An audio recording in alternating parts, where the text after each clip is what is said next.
Bom dia a todos. Vamos dar início aos trabalhos desta manhã, pedindo a Deus, a Jesus e nossa Mãe Maria de Nazaré que nos abençoe agora e sempre.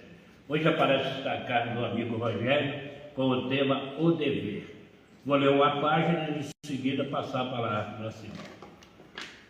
Do livro Pão Nosso, Chico Xavier, pelo Espírito de Emmanuel, lição 45. Quando orardes e quando estiverdes orando, perdoai. Palavras de Jesus, está em Marcos, capítulo 11, versículo 25. A sincera atitude da alma na prece não obedece aos movimentos mecânicos vulgares. Nas operações da luta comum, a criatura tem, invariavelmente, aos automatismos da experiência material, que se modifica de maneira imperceptível nos círculos do tempo. Todavia, quando se volta a alma aos santuários divinos do plano superior, por meio da oração, põe-se a consciência em contato com o sentido eterno e criador da vida infinita. Examine cada aprendiz as sensações que experimenta, se colocando na posição derrogativa ao alto, compreendendo que se lhe faz indispensável a manutenção da paz interna perante as criaturas e quadros circunstanciais do caminho. A mente que ora permanece em movimentação na esfera invisível. As inteligências encarnadas, ainda mesmo quando se não conhecem entre si, na falta das convenções materiais, comunicam-se por dedos fios do desejo manifestado na oração. Em tais instantes que devemos consagrar exclusivamente a zona mais alta da nossa individualidade. Expedimos mensagens, apelos, intenções, projetos e ansiedades que procuram objetos adequados. É digno de lástima todo aquele que se utiliza da oportunidade para dilatar a corrente do mal, consciente ou inconscientemente.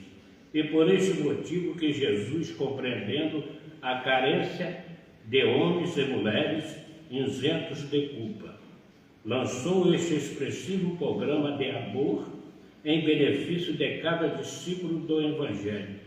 E quando estiverdes orando, perdoai. Então está aí a lição 45 do livro Pão Nosso, que possamos refletir a respeito dessa lição. E vamos fazer a prece e em seguida passar a palavra para o nosso irmão Rogério. Então vamos orar. Ave Maria, cheia de graça, o Senhor é convosco. Bendita sois vós entre as mulheres e bendito é o fruto do vosso ventre, Jesus. Santa Maria, Mãe de Jesus, roga a Deus por nós, pecadores, agora e na hora de nossa morte, e assim seja. E assim, Senhor, passamos a palavra para o amigo Rogério.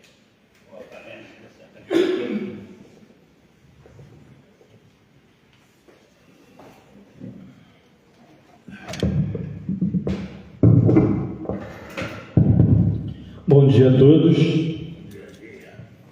Que Jesus, nosso amigo, seja conosco e que a gente possa contar com a assistência do nosso amigo espiritual. Eu fui encarregado de refletir com vocês hoje sobre o tema O Dever.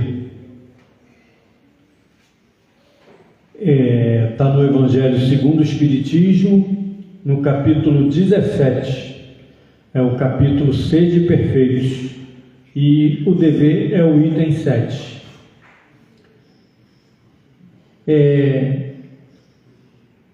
Era para eu fazer essa palestra semana que vem. A pedido, foi antecipado para essa semana. E aí a gente já começa cumprindo o dever aqui, né? Mas o dever, conforme a gente vai perceber aqui na lição do Evangelho segundo o Espiritismo, é uma coisa que a gente aprende aos poucos. E uma coisa que eu lembro é um episódio que aconteceu na vida do Mahatma Gandhi, na trajetória dele lá na Índia. Uma certa ocasião, uma mãe tinha um filho diabético e o filho não podia comer doce, e ela tentava explicar a ele, mas a criança não entendia. E aí ela foi pedir a ajuda do Gandhi para poder ele explicar para a criança que ele não deveria comer doce. Mas aí, quando ela explicou a situação para o Gandhi, ele pediu para ela que ela voltasse uma semana.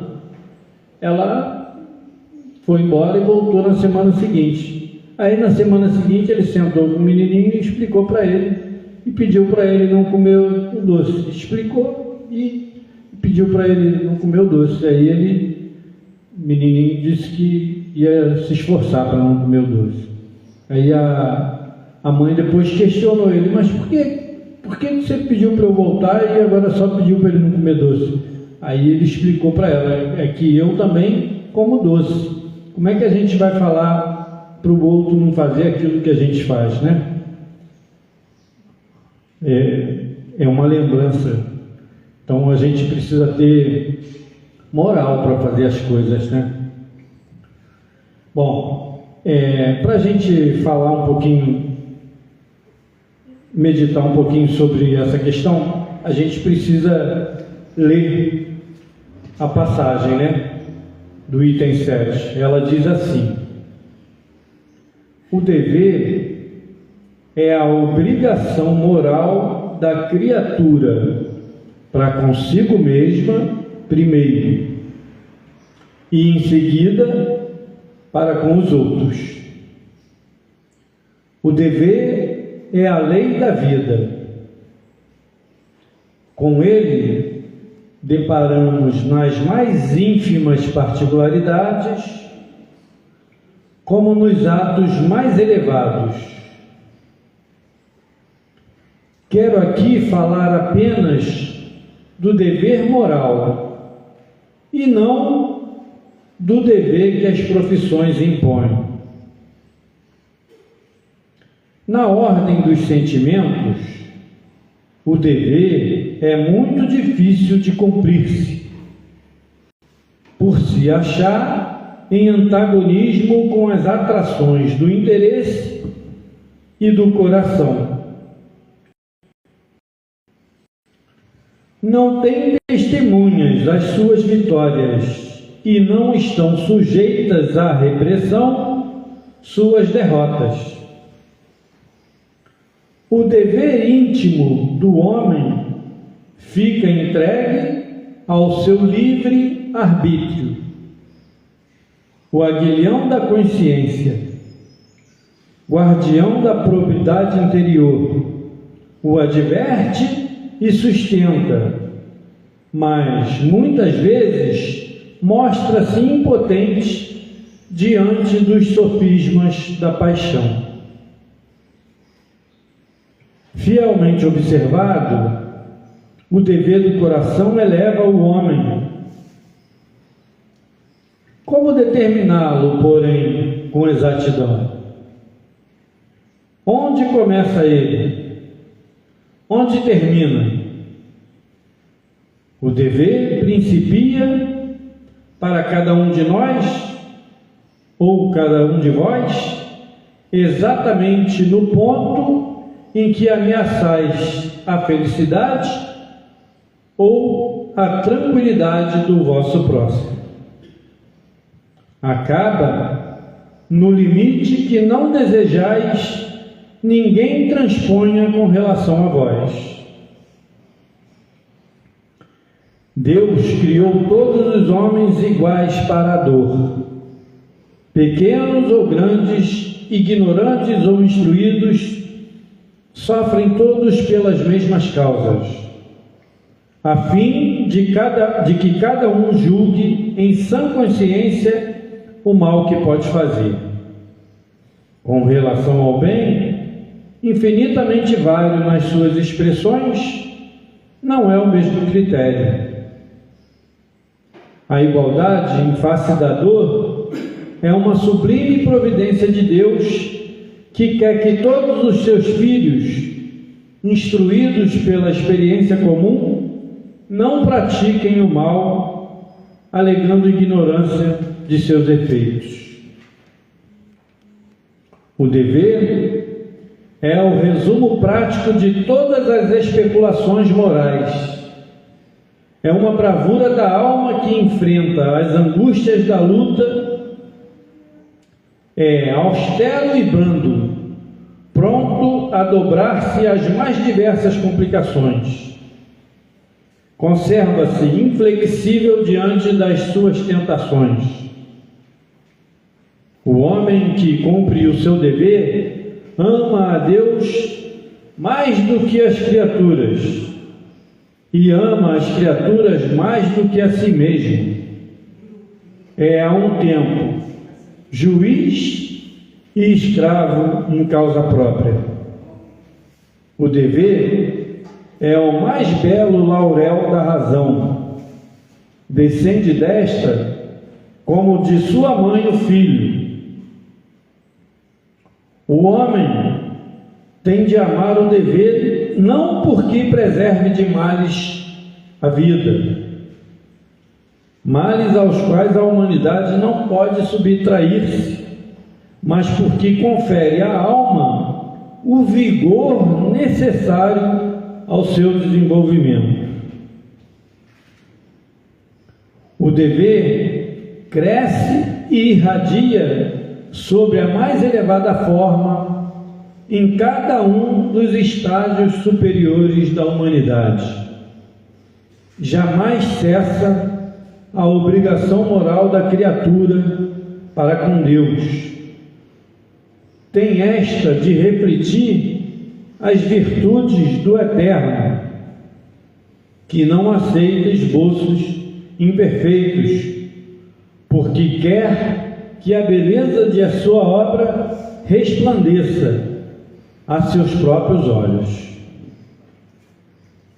Bom, por aqui a gente vê que é uma coisa que a gente precisa conquistar, não é fácil de fazer. E ao mesmo tempo, ele tenta transmitir aqui, é uma mensagem que foi ditada pelo Espírito Lázaro em 1863, lá em Paris. E é uma conquista do Espírito.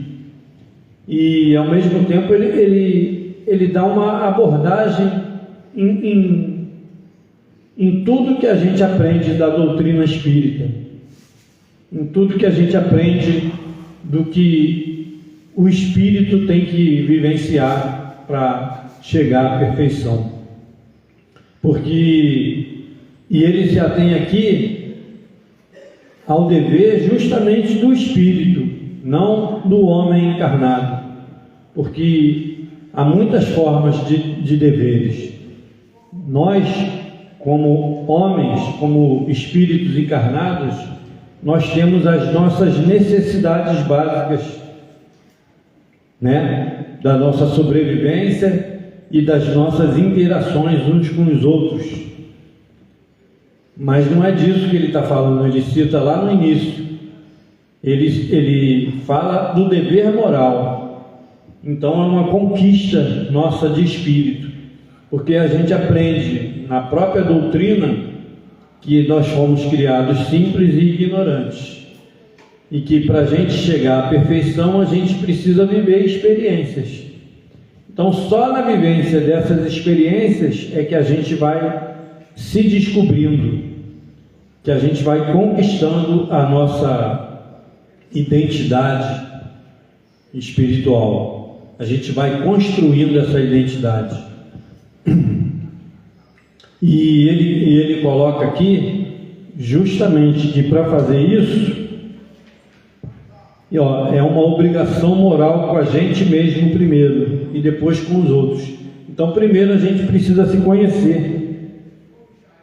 A gente precisa se conhecer e a gente precisa, além de perceber as nossas necessidades enquanto estamos aqui, de homens encarnados, nós precisamos perceber por que estamos aqui.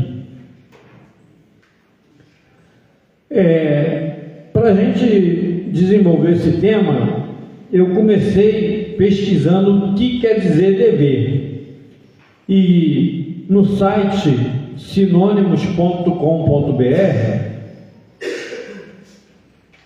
diz lá que dever é obrigação, é encargo, é responsabilidade, incumbência, imposição, atribuição, compromisso, disposição, preceito, dívida, munus e parte.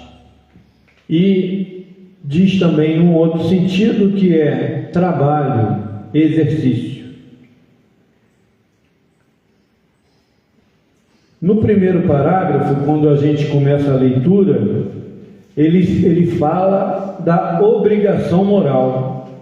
Justamente, ele quer colocar o dever para a gente como um sentido moral.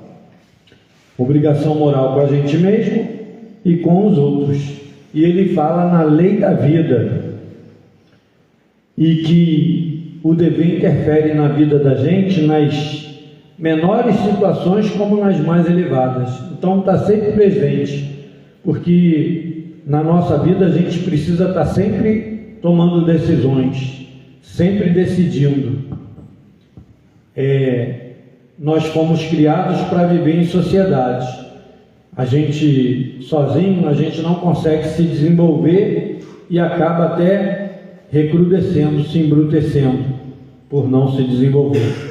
Já no contato com os semelhantes, a gente aprende, porque como nós fomos criados ignorantes, a gente precisa das experiências, e o contato uns com os outros faz com que ative a nossa mente, a nossa capacidade de pensar, de refletir, de descobrir o certo, de descobrir o errado, de descobrir a melhor maneira de agir, de fazer as coisas e de conviver. Ao longo do tempo, a gente foi convivendo de várias maneiras.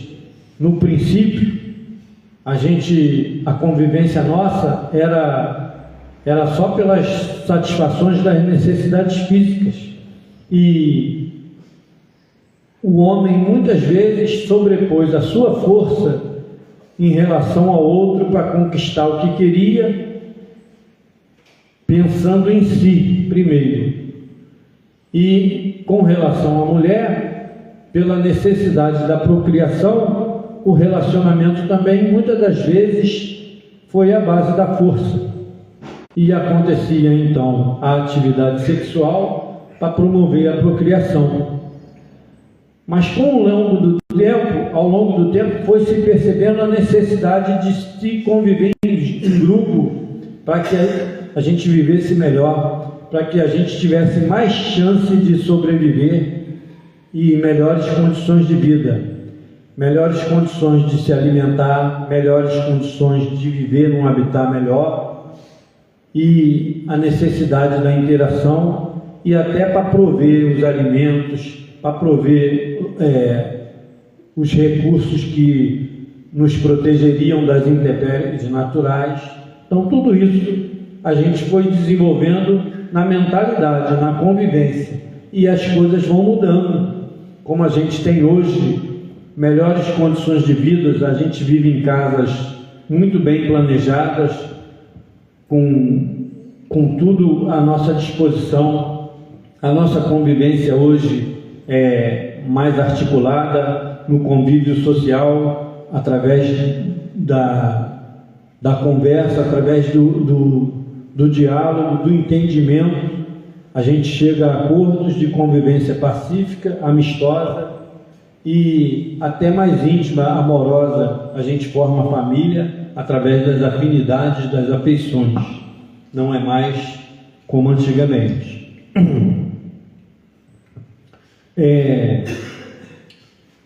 num outro site, o cvv.com.br, que é o site de valorização, o Centro de Valorização da Vida, e que presta serviço de ouvir as pessoas que têm necessidade de falar dos seus problemas.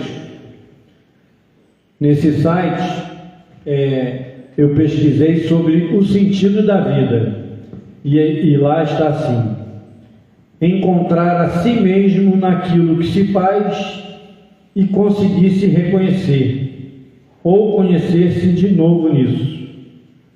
Essa expressão é uma expressão do filósofo e professor Mário Sérgio Cortella.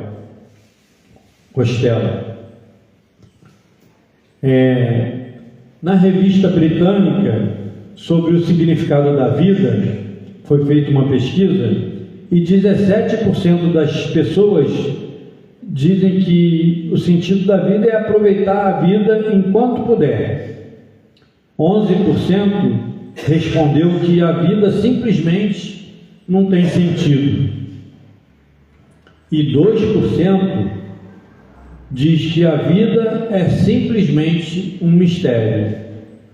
Mas a maioria diz que a vida é amar, ajudar e prestar serviços aos demais. No site aulete.com.br diz que a condição de existência de alguns seres, como os homens, animais e outros organismos, é marcada por nascimento, desenvolvimento, envelhecimento e morte. O dicionário Poética das Letras da Universidade Federal do Rio de Janeiro diz que vida é de origem indo-europeia, com um nome, uma expressão que eu não sei se a pronúncia está correta, soletrando GWE, GUE, não sei se é GUE que fala, é GWE, ou GWE/O. E aí eles dizem que essa raiz significa essencialmente duração da vida, supõe, portanto, o agir, a energia vital. Do ponto de vista material, a vida é isso, tem início, meio e fim. A gente nasce, cresce, se desenvolve e morre. Mas do ponto de vista espiritual, a gente sabe que a vida continua. Nós somos espíritos imortais, nós fomos criados, mas nascemos, fomos criados simples e ignorantes, mas tendemos à perfeição. Então é uma caminhada infinita. Então a vida em si, ela não cessa. Do ponto de vista humano, do ponto de vista científico, é que ainda não se chegou ao limite. E os espíritos explicaram a Kardec que nós, no estágio evolutivo em que nos encontramos, a gente ainda não tem condições de compreender isso, não temos faculdades, sentidos para perceber isso. Como espíritos encarnados pelo corpo físico, nós só desenvolvemos 5 sentidos: a visão, a audição, o tato, a fala e o paladar. Como espíritos, nós estamos ainda desenvolvendo outras aptidões. Alguns de nós têm bem desenvolvido a faculdade mediúnica de percepção dos espíritos, daqueles que vivem em uma dimensão diferente da nossa, porque a gente sabe que a matéria existe não só da maneira que nós conhecemos aqui, ponderável, mas que ela se modifica e atinge outros estágios, e o espírito vive no mundo dos espíritos, nesse outro nível, com a matéria imponderável. A gente sabe que o perispírito ele vai se modificando e vai cada vez mais se volatilizando à medida que evolui, e a matéria também. Daí a gente sabe que existe tudo isso e eles se comunicam com a gente e a gente percebe isso. A gente já teve a oportunidade das manifestações físicas, das materializações, comprovando tudo isso para a gente. Mas, voltando à essência do estudo, que é sobre o bebê, assim como nós não temos capacidade de perceber certas coisas, não temos como compreender muitas outras. Mas o dever moral, para a gente conseguir efetivamente cumpri-lo, a gente precisa se esforçar. É um esforço do Espírito. Deus nos criou com a necessidade de evoluir e pelo impulso da nossa vontade, pelo nosso livre-arbítrio, a gente vai vivendo experiências que vai nos conduzindo à perfeição. É preciso que a gente use esse nosso livre-arbítrio, que a gente use o nosso atributo essencial, que é a inteligência, para que a gente consiga desenvolver a capacidade de compreensão e de cumprir o nosso papel perante os outros na sociedade, agindo no bem, no equilíbrio, promovendo o bem, promovendo o equilíbrio da vida onde quer que a gente esteja.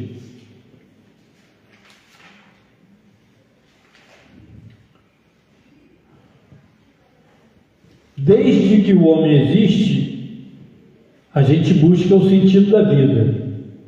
E essa pergunta ronda a gente com várias respostas.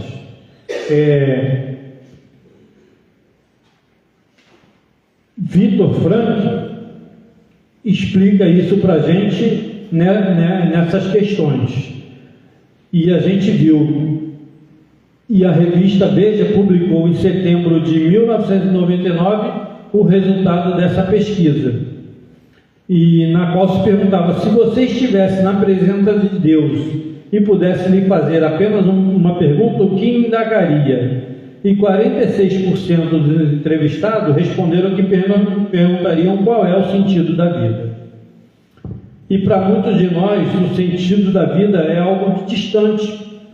Ainda não sabem por que vivem, nem encontraram o significado da sua existência. No geral, as pessoas estão felizes, e dificilmente questionam esse sentido. É que a gente ainda se compraz com o que é, e temos até medo das mudanças, mas a gente é compelido à mudança, seja por amor, seja pela dor. A gente é compelido a mudar, a evoluir. No Evangelho, segundo o Espiritismo, a FEB, na pergunta 63, Kardec pergunta sobre a vida, e há uma resposta mais ou menos assim sintetizada: a vida é um efeito devido à ação de um agente sobre a matéria. Esse agente, sem a matéria, não é a vida. Do mesmo modo que a matéria não pode viver sem esse agente. Ele dá a vida a todos os seres que o absorvem e assimilam. E aí, em cima disso, a Márcia Leon fez um artigo desenvolvendo sobre esse tema, sobre a necessidade da nossa trajetória evolutiva. Então a gente pode acrescentar assim: no Livro dos Espíritos, no capítulo 2, sobre o conhecimento das coisas, a gente vê lá nas perguntas 17 a 20 que a gente não tem condições de compreender essas coisas, conforme já tinha falado, né?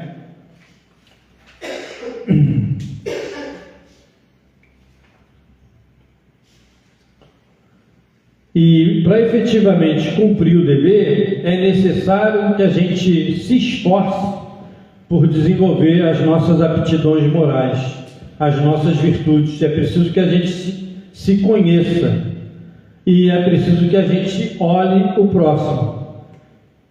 A gente precisa se esforçar para a gente se libertar do orgulho, do egoísmo, e precisamos nos desenvolver com as experiências milenares e das formas primitivas onde a gente desenvolveu essas sensações materiais. Pela convivência com os nossos semelhantes e pelas atrações a que estamos sujeitos, e também pelas nossas necessidades reprodutivas, de auxílio nas atividades laborais e de segurança, na convivência, a gente consegue então ir aos poucos, bem devagarzinho, e evoluindo. É assim que a gente vai buscando a nossa evolução.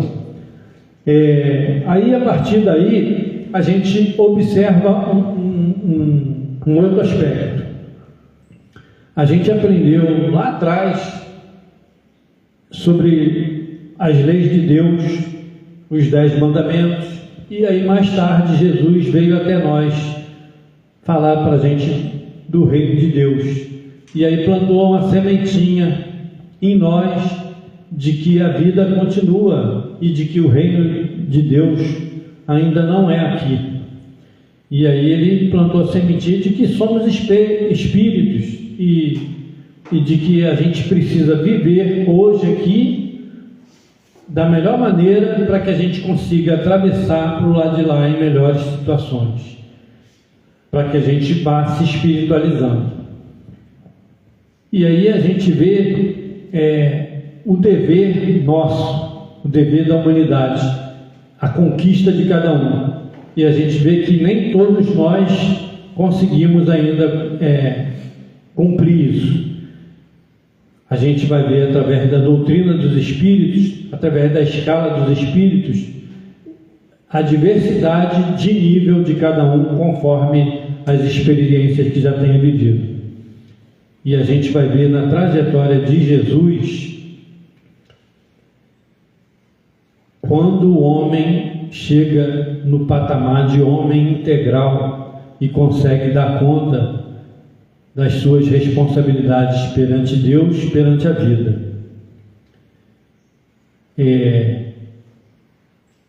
Conforme Lázaro falou para a gente, é muito difícil cumprir o dever. E a gente vai ver na trajetória de Jesus quantos percalços, quantas objeções ele teve na trajetória dele.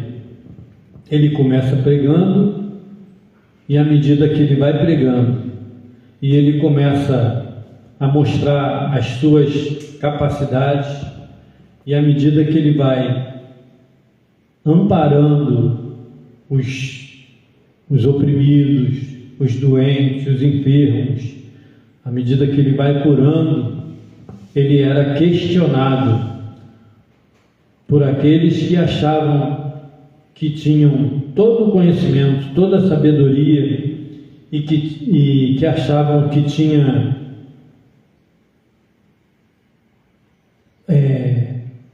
todo o poder dado por Deus.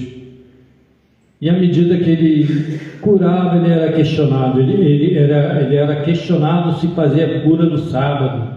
Ele era questionado se convivia com gente de má vida. E aí ele explicava que a convivência dele não era para ele se satisfazer no estilo de vida equivocado das pessoas, não era para ele se completar também nas viciações, mas sim para despertar aqueles corações a maneira correta do bem viver, para fazer pensar, para fazer modificar, para fazer ver que há outras formas de vidas mais saudáveis e que pode levar a gente a patamares de equilíbrio. E falava a todos, falava àqueles necessitados, enfermos, simples, falava àqueles viciados, falava tem uma inspiração muito boa e conduz os atores em situações bastante atuais para a gente, das dificuldades nossas de cada dia e de como superar essas dificuldades e de como Jesus tratava essas questões, de como ele tratava essas questões com os representantes do Sinédrio, as autoridades romanas, que faz a gente refletir. Num determinado momento, Jesus é questionado sobre pagar impostos e ele pede para ver a moeda e na moeda tem lá cunhada a imagem de César. De quem é essa imagem? É de César. Dai a César o que é de César e a Deus o que é de Deus. Mostrando para a gente que a gente, enquanto está aqui, precisa aprender a viver aqui, suprir as necessidades daqui, mas almejando a vida espiritual, sem se prender às coisas daqui. E na trajetória de Jesus, ele é envolvido pelos sumos sacerdotes, é conduzido a julgamento e acaba sendo condenado à morte. E ainda assim ele continua exemplificando as lições de Deus para nós, ele continua sereno e tranquilo, certo do dever que ele tinha de cumprir aqui junto de nós, nos entronizando na compreensão da vida espiritual. E a gente vê que por muito menos a gente deixa de cumprir o nosso dever, a gente é seduzido pelas coisas do mundo. A gente vê isso inclusive naqueles que devem nos conduzir com melhores condições de vida a nível governamental, nas várias esferas. A gente vê aqueles que devem promover a nossa segurança ainda se corrompendo e nos achacando, nos cobrando propina para manter a ordem. Então, são deveres que a gente deve buscar conquistar em nós e, através de nós fazermos isso conosco, com os nossos próximos, projetar isso na sociedade, para a gente ver a dificuldade de fazer o dever.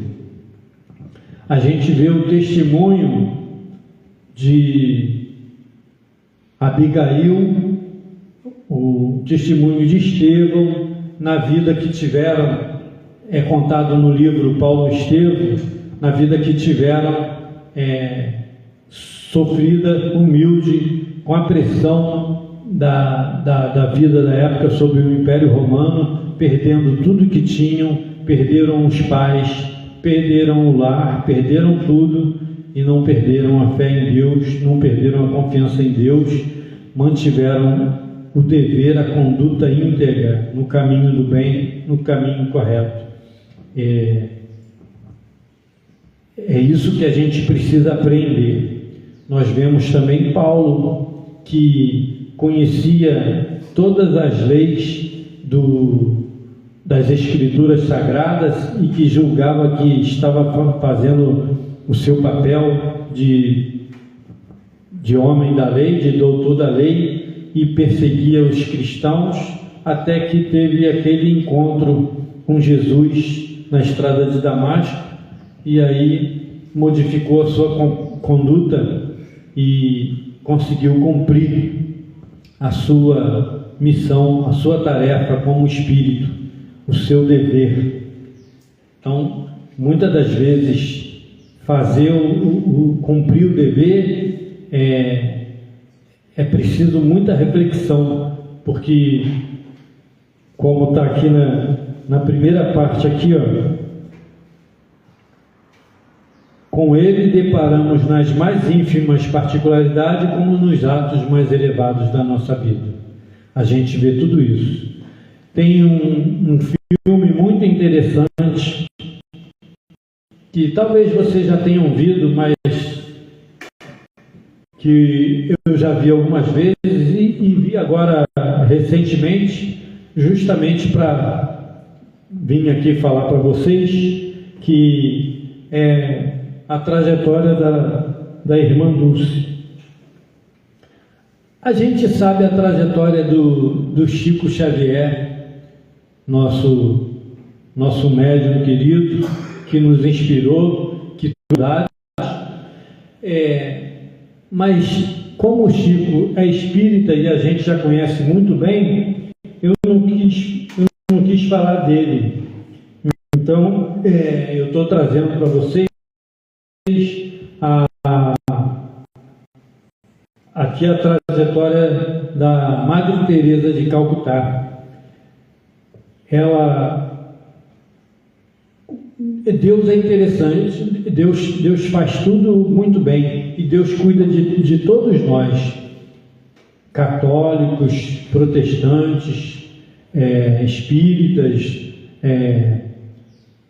umbandistas, candomblecistas, muçulmanos, hindus, budistas, cuida de todos.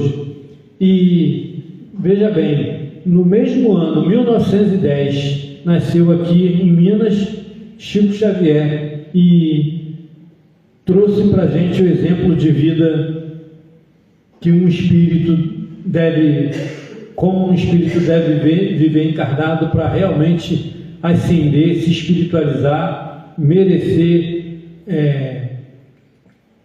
o respeito de Jesus e estar com Deus. E nesse mesmo ano em que Chico encarna aqui, em Minas, lá no leste europeu, nascia Agnes, em 26 de agosto de 1910.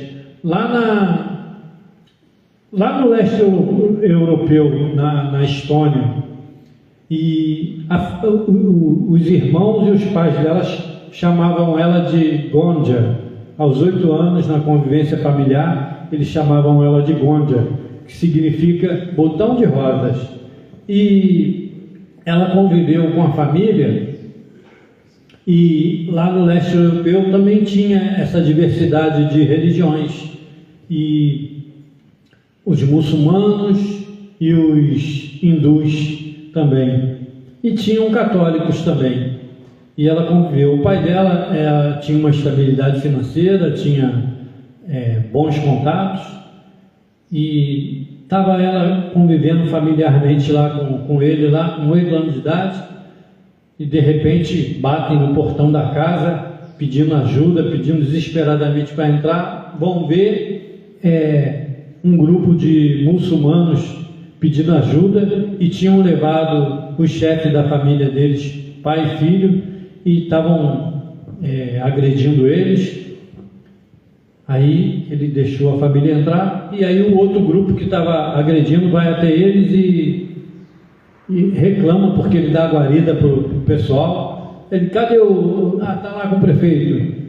E ele é criticado por estar, mas ele fecha a porta com ela.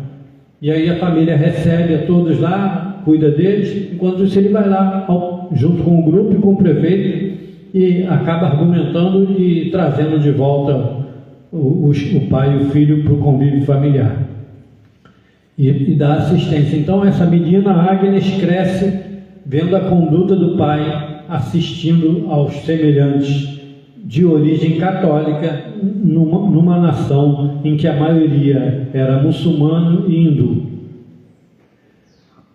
O pai continua dando essa assistência ao povo e morre envenenado assistindo o povo, e ela presencia tudo isso.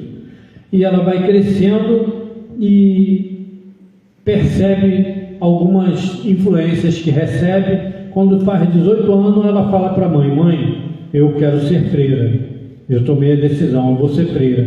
Primeiro ela vai no túmulo do pai e fala isso, depois fala para a mãe, e a mãe então diz para ela: pega na mão de Jesus e nunca mais solte. E aí ela começa a trajetória dela. Só que as questões políticas que a gente vê no mundo todo, até os dias de hoje, fez com que ela não pudesse mais ver a mãe, porque ela, como freira, se deslocou para outro local, para outro país, e ela não pôde mais voltar ao seu país, nem a mãe pôde mais sair para vê-la. E ela tocou a vida dela, foi ser professora num convento e tal, mas toda vez que ela saía do convento, que ela via as pessoas e via gente muito sofrida, muita pobreza, aquilo mexia com ela e ela começou a sair do convento mesmo sem autorização para ir ajudar as pessoas pobres. Criou o mesmo problema que Jesus sofreu, a incompreensão da sua madre superiora. Não entendia, achava que ela tinha que seguir os rituais da ordem, mas ela era compelida a ir para as ruas, e ela ia para as ruas, e ela pedia autorização ao bispo, pedia autorização ao padre, pedia autorização ao papa, e ela fez tudo isso até que conseguiu realmente permissão para trabalhar nas ruas. E em todo lugar que ela ia, ela assistia as pessoas pobres. E era perseguida também pelos hindus e pelos muçulmanos. Na mesma época, ela estava começando o postulado dela e Mahatma Gandhi já tinha conseguido a sua trajetória, ainda vivia mas já tinha conseguido grande parte da sua trajetória, já tinha conseguido a libertação da Inglaterra, mas tinha essa dificuldade que se perpetuou, inclusive a morte dele foi por conta disso também, por incompreensão, por divisão de religião entre hindus e muçulmanos, né? Mas ela experimentou as mesmas dificuldades. Os muçulmanos não queriam que ela fizesse o trabalho. Ela conseguiu uma casinha bem simplesinha para acolher esses desfavorecidos da vida, que na Índia as pessoas morriam assim na rua, assim sem assistência, e essa questão das castas, os mais favorecidos não olhavam pelos menos favorecidos, e na verdade Deus quer que a gente use de misericórdia com os nossos semelhantes, né? O que a gente pode fazer é preciso que a gente faça, é o que a gente precisa aprender. A gente é que se deixou levar pelo orgulho e pelo egoísmo e não olha por aqueles que precisam de assistência, né? E ela veio mostrar justamente isso. Aí ela conseguiu uma casinha lá, tipo uma cabaninha assim, bem humildezinha, para fazer isso, mas o cara que cedeu a ela falou que antes ali era um templo, que ela tivesse cuidado com o que fosse fazer, porque o pessoal não ia entender. E aí ela levou os enfermos para lá e está cuidando deles lá, e daqui a pouco chega um grupo, um polvorosa querendo entrar, arrombando a porta, né? E quando o chefe deles adentra na porta, e aí manda ela sair, ela diz: eu não vou sair daqui, eu estou cuidando. O que você está fazendo? Eu estou cuidando deles. Aí ela e mais outras cuidando dos enfermos lá. Você está profanando a casa e tal. Aí ela diz assim: olha, eu sou cristã, eu tenho que ser uma boa cristã, assim como o hindu tem que ser um bom hindu e o muçulmano um bom muçulmano. Aí ele parou, balançou para refletir e olhou ela cuidando deles, não estava fazendo nenhum ritual, nada de mal, só cuidando, tratando dos ferimentos, cuidando realmente. Aquilo mexeu com ele e ele volta para trás. E aí o povo cobrando dele para invadir, para vender, aí ele diz assim: não, hoje ninguém vai invadir isso aqui. Aquela que está lá dentro é a filha da deusa da misericórdia. Aí dispersa o grupo e ela continua o trabalho dela. ela passa por muitas outras dificuldades do governo. Ela monta um orfanato, mas ela nunca teve a pretensão e nem preocupação, ela ia cuidando. E aí as questões legais, burocráticas, de documentação, aí de repente um dia chegam lá dizendo que ela não podia ter aquilo e levam as crianças todas dela, tiram tudo dela. Mas Jesus nunca abandonou ela e providenciava pessoas que corriam atrás dessas questões e regularizavam, e ela conseguia continuar tocando o trabalho. Ela tinha um sonho, ganhou um terreno e queria fazer uma cidade para aqueles que eram totalmente desamparados, leprosos e todos. Com muita dificuldade ela conseguiu, e aconteceu a mesma coisa. Faltava autorização legal, de repente um dia a obra está lá adiantada e chega a máquina lá para derrubar tudo. Aí estão lá derrubando, e ela sempre firme, não deixava ninguém agir com violência. Cumpra-se à vontade, tem que fazer, faz. Aí daqui a pouco chega um padre, ela, não, para, ó, que eu consegui aqui, ó. Aí consegui a ordem de funcionamento, tocou a obra avante. E um jornalista que perseguia ela, achando que havia falcatrua, e ela realmente se envolveu numa situação, porque um grande investidor doa dinheiro para ela, mas com segundas intenções, e ela usa tudo direitinho, mas é descoberto que ele era coisa, e esse jornalista colocava.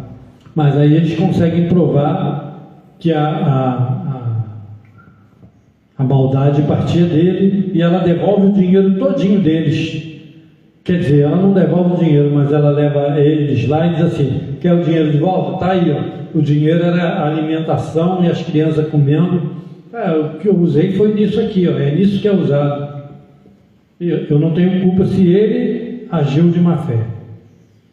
E depois teve um outro caso, que uma família foi adotar uma criança e a criança morreu, e a menina, a freirinha que cuidava da coisa, substituiu a criança para não deixar a família sem a adoção, mas essa questão legal, ela não sabia fazer a alteração do nome da criança, e aí foi como se tivesse vendido a criança, uma coisa assim, até que, e ela estava longe, em outro lugar, ninguém conseguia saber o que se passando, e ela se viu envolvida com a polícia, quase foi presa, até que a menina foi localizada e desfez o mal-entendido. E aí a gente vê as dificuldades todas que é para seguir a Deus. A gente vê muitas pessoas que desistem. Jesus, quando está diante do jovem rico, que o jovem rico pergunta para ele o que é preciso para seguir a Deus, ele diz que o que conhece da lei. Aí, tudo isso eu tenho feito. Então, se quer ser perfeito, vende tudo, vai e vem e me segue. E aí ele sai triste pela dificuldade de se desvincular dos seus bens, que eram muito. E aí a gente vê o quanto a gente precisa fazer de esforço para cumprir o nosso dever de espírito imortal, para cumprir o nosso dever de nos espiritualizarmos. Então, que a gente possa, a cada dia, a cada manhã, usando o recurso da oração, da meditação do nosso amigo ali, da comunhão com Deus, com os bons espíritos, para a gente aurir forças, para cada dia a gente levantar e ser capaz de discernir o certo do errado, o bem do mal, e fazer boas escolhas para que a gente possa cumprir o nosso dever de espírito imortal. É uma tarefa difícil, até falar sobre o tema é difícil, porque a gente ainda está nessa caminhada de aprender, de se conhecer, de se construir enquanto espírito para se aperfeiçoar. Eu espero que tenha servido para reflexão e que a gente possa usar isso na caminhada da gente. Que Jesus nos ampare, nos inspire. Eu volto à palavra.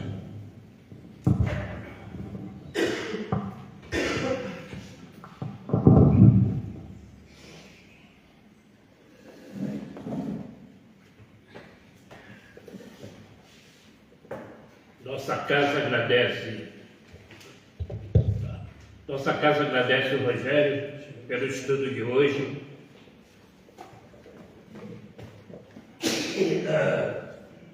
E eu pergunto para o Alberto se tem algum recado. Não? Plantão de passe, segunda-feira eu estou ficando aqui de 8 às 9 da manhã e sexta-feira de 16 às 17 horas. Precisou tomar passe, só vim aqui na idade. Está aberto sempre segunda e sexta-feira. Então vamos. A gente precisa continuar divulgando a necessidade. Oi. Que o recado é da pista de quarta-feira agora, né? Isso é bem lembrado. Está vendo? Eu ia perguntar para a Solange se tinha alguma coisa, ela chegou ali agora. Tem algum recado aí, Solange? Tem o recado da necessidade de continuar angariando quilos de alimento para o final do ano. Lá para o Parque Bahia para montar as cestas básicas. E quarta-feira agora tem aí a pizza, né? É R$10 uma pizza com direito a um refrigerante. Certinho, Zé Roque? Obrigado pela lembrança, por ter lembrado. Então vamos fazer a nossa prece e em seguida passar para a segunda parte, que é o passo. Quer dar algum recado, Zé? Então vamos lá. Então vamos orar.